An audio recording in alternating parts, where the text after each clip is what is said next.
I want to speak on why black people become famous, why black people become rich, and why black people finally gain some type of success, why they never come back to the hood and give back, why they never come back to the hood and live in the hood, right?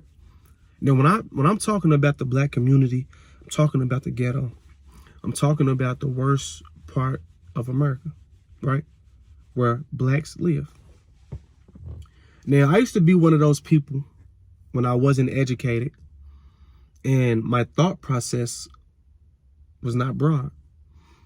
I used to think and feel that those people were just being selfish. Those people were, just forgetting about where they come from and what some of the people in the community did for them. I was just thinking like those people really didn't care about where they come from, right? And as I got older and I started to think and I started to gain some success also, right? And I asked myself, would I ever move back to the hood? And the answer is absolutely not, right? I don't want to live where I come from, right? Now, let me explain. Black people, right, when they come from these ghettos and then they finally make it out and finally get some type of success, some type of money to where they can move out and raise their family in a better place, they don't come back and live where they from because there's a lot of pain associated where we come from. There's a lot of heartache, right? There's a lot of heartache where we used to reside. You got to think, these young men and young women who are growing up and reaching some success, those people grew up in an environment where they seen their moms on drugs and prostituting. They're seeing their dads on drugs in and out of jail. They're seeing their uncles, their grandmothers, right? Their family members. They have seen their friends go to jail, also get murdered in cold blood, right there in their community, right? They have it's a lot of struggle where we come from. It's a lot of hatred, a lot of jealousy, and this is why black people we get some success and we never go back to where we from because it's too heartbreaking. It's too many bad memories of when we lived there, right? And the first thing that crossed our mind is, did you like growing up in the hood? What type of experience did you have when you was growing up in the hood? And a lot of times the experience is not good, right?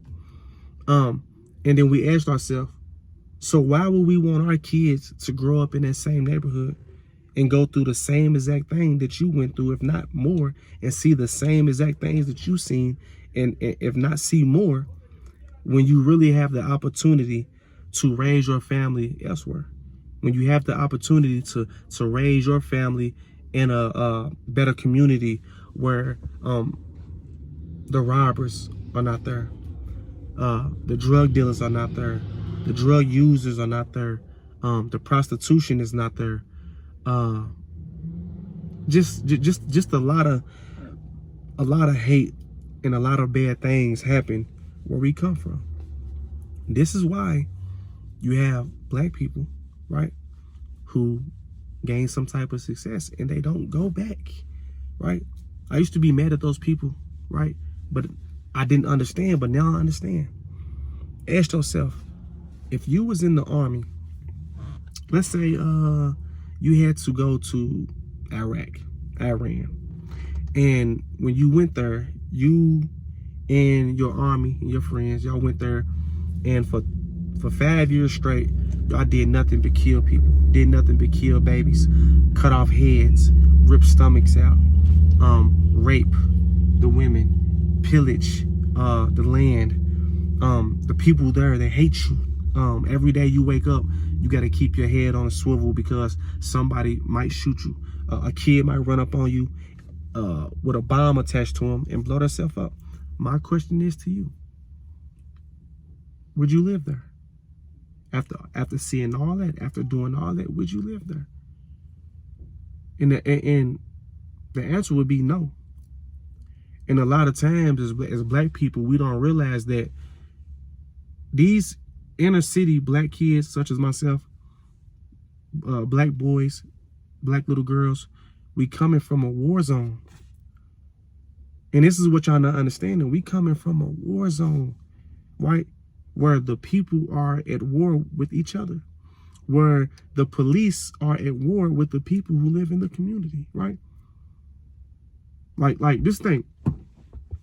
When you get sick and tired of the police harassing you, because you got a nice car, right? Just think, this thing, if I had a cutlass on rims at a certain time in my life and they pulled me over all the time because they thought I was selling drugs, I can only imagine if you come through there with a Ferrari, Maybach, Benzes, right?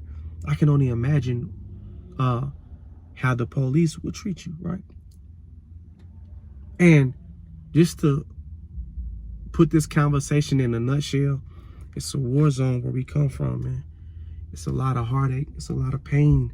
And as we get older, we are traumatized from living in that community, right? Every time I go through my community, right, my ghetto, my hood, and the only reason why I go out there now is to see my grandparents, I get sad, I get angry, because of all the things that I have seen and all the things I have been through, right? It wasn't a good time for me, but I made it a good time, because I had to deal with it as a kid. It's a lot of things that go on, man, in those communities, in those ghettos. And this is why people want to disassociate themselves from it, want to get as far away as they can. Not because they get rich and they forget where they come from. Not because they get rich and they marry a white woman or they marry a person outside of the race and all of a sudden people think they cooning. Not because they don't want to do anything for the community. It's just heartaching to deal with it. It's heartaching to see it. It's heartaching to know that you made it. And when you go back in the hood and when you become successful in your Benzes and your Ferraris, and you live in good life and you ride through there and you see some of the people that you grew up with. You see some of your old friends, you see your old girlfriends and now they're addicted to drugs. You see your friends who are, just now getting out of jail. And you see that they actually threw their whole life away. Nobody wants to see that, right? So before I end this video, I want to say, man, I want to apologize for not being able to comprehend and think the way that I just explained it to you guys, right? Because I'm being just like everybody else. You guys don't understand and realize what really goes on and how we feel when we come from those ghettos. We traumatized. We shell-shocked. Heartbroken. I love y'all. I want to thank y'all for tuning in to Reality Talks with Terrence, where we don't pick sides, we pick reality. I want to thank y'all for supporting the channel. Subscribe to the channel, hit the like bell, so every time we drop a video, y'all get it first. If you further want to support this channel, the Cash App link is in the description below. Peace.